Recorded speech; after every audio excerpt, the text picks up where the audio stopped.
There have been various ways of classifying Indian history into ancient, medieval and modern. If we talk about ancient Indian history, the standard classification is that the end of Harshvardhan rule, the end of Harshvardhan reign, and then 100 years later, so say 750 CE, Common Era. This was the end of ancient Indian history. Now, talking about ancient Indian history, how did this classification come up?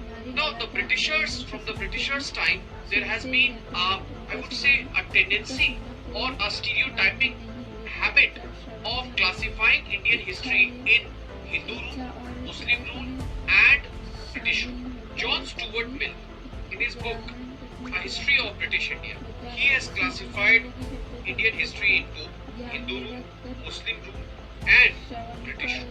Definitely, this was communal classification of Indian history, which many of the nationalist historians and the later historians did not agree. In fact, if we go by Rumila Thapar in her book Early Indian History, or Early India to be precise, the name of the book is Early India, she talks about, or she gives a 12-fold classification of history. We will not get to that. But definitely it is agreed that after Harshvardhan, there was political decentralization. There was a trend of political decentralization in North India.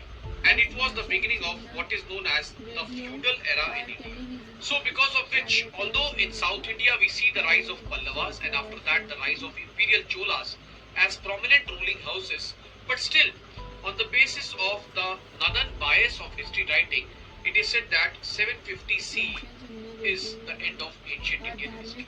Some of the historians also believe that what differentiates ancient Indian history, medieval history and modern history is the focus of history writing. So, according to the historians, if we talk about ancient Indian history, the focus is on the ruling class, the monarchs and the priestly class.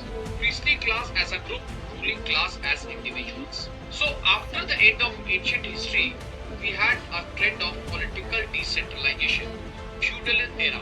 Feudal era where we see the rise of small polities, small political kingdoms in North India.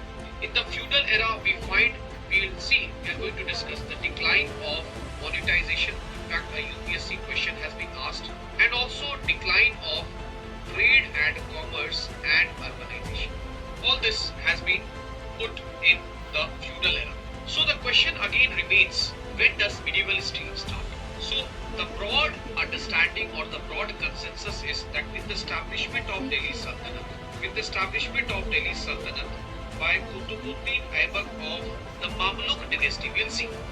The Mamluk dynasty, we see especially in 1206 CE, the medieval history starts and medieval history ends. At the time, some believe that the death of Aurangzeb in 1707 CE, when political decentralization and the political decline of Mughals began. But according to the historian Jadunath Sarkar, who talks about the history of Bengal, the medieval history ends on 23rd June 1757 in the Battle of Plassey. In the Battle of Plassey, it ends. So, medieval history, if ancient history focuses upon the ruling class, priestly class, medieval history focuses upon the ruling class. Yes, it does focus. But also medieval history focuses upon the role of intermediaries. That is nobles, the Nawabs. In Delhi Sultanate, you hear of multiple nobles, intermediaries. What was their role? Wazir,